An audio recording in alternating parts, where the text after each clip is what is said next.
When it comes to discussing death, the Western culture is deeply confused and conflicted, largely because of our religion. The predominant religion tells us that when you die, you'll go to paradise and all suffering is over and it'll be wonderful. And then the next day they'll say, someone died for your sins, as if death is a dreadful thing, and this weird conflict arises off the back of teaching that way. It would be better to say, suffered for your sins, suffered a difficult transition for your sins. This week, as I've dealt with death a lot here, I was nursing a dog called Simba, who was a good friend of mine, and sadly yesterday it was too much. I was trying IVs and everything, it was too much. His kidneys failed, and so we took him to the doctor, and she helped us to let Simba transition without any more pain. Simba was very close friends with a dog called B, and B was at Featherstail. Simba was buried here at my home. His body didn't go back to Featherstail, and he hadn't been there for 5-6 days because he'd been with me. A good friend of his, B, for 8 years. They have known each other from when she was a puppy and he was 1 year old. I received news this morning that B did not wake up from her kennel. And so she died in her sleep, less than a day after one of her closest friends had passed away from sickness. When I saw B last week, she didn't appear sick at all. And so death is a funny thing, because the soul has things to do here in this dimension. And sometimes it has things to do as a human, as a dog, or even as a bird or alike. It has things to do. And I want to say that, how is it that the soul knows? Well, with dogs it's more effortless, because with dogs, as Meister Eckhart said, the eye by which I see God and the eye by which God sees me is singular. The doorway whereby the soul enters the human body is said to be the pineal, and I agree with this to the best of my experiences.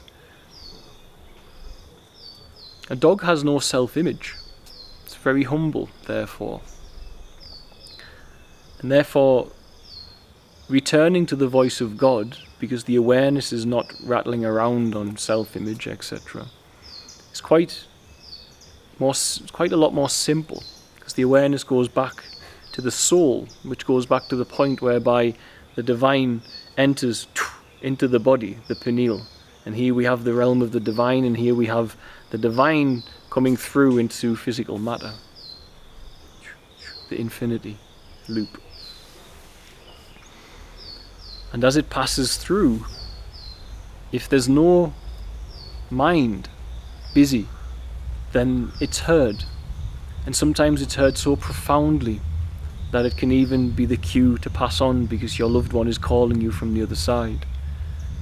But what happens is, within this infinity loop of the divine coming through the pineal, as far as I can see, is that those who get completely empty, remember, God can only guide the humble. That means your brain has to be free of a self-image and all of the chatter of mind. Humility requires no self-image. God can only guide that human organism. Pride relies on a self-image, and God detests prideful, and we know prideful people cannot hear God's voice. Even the most introverted people is too self-imaged and prideful in that sense, because they're worried what people will think of their image. It's a funny thing, pride. It comes on spectrums. And so I've seen persons heal, and I see that it's because this narrowing into the pineal from the divine and expressing into the anatomy of the human life, that as it comes bouncing through into that human vessel, there's no self-image, and so the energy is potent and vibrant. And in fact, this is where we get these divine healings with persons have this gift. Likewise, if you see persons tormented by negative energies, when the human vessel is very still and free of a self-image, that energy can, in that loop, much more potently come through and deal with what needs to be dealt with. And so the soul hears on this side of the pineal gland. And it hears on that side, but not as easily. Call this the doorway by which the soul enters the body. When you have a near-death experience and you leave your body, your awareness retracts all the way back through your self-image. And it retracts to where, the point where the soul enters the body. And let's say, just for the sake, anatomically, that's the pineal gland. Persons leave their body, then they return back through it again and reanimate with the soul, the body.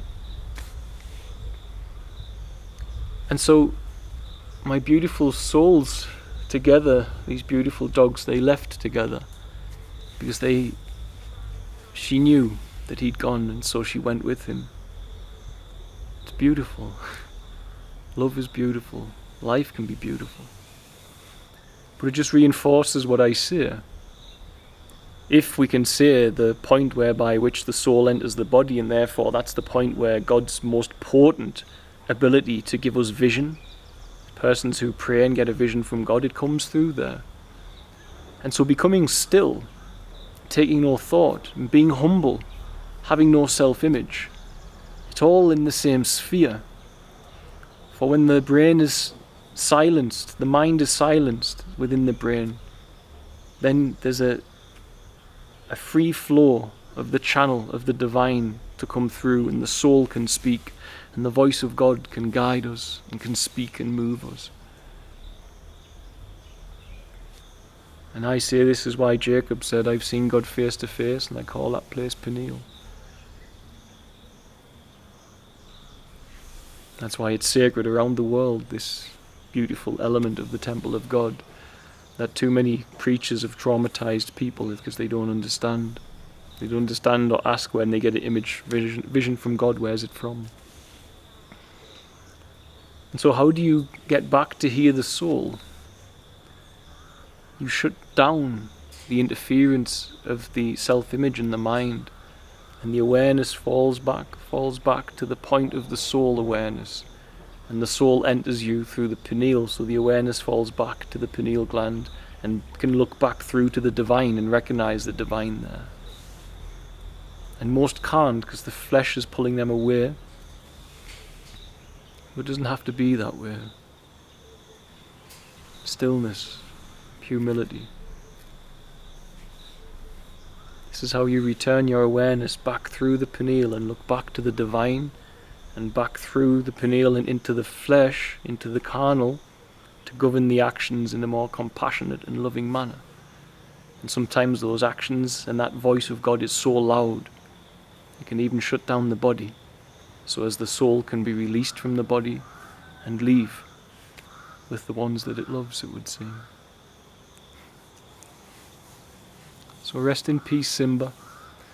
Rest in peace, Bee. I know wherever you are, you're together.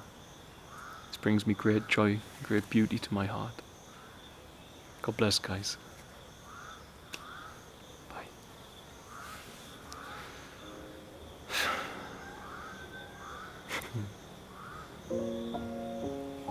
It's the first time I've seen that with dogs. Something very, very beautiful about it. Trying to explain the anatomical workings of it. It doesn't matter.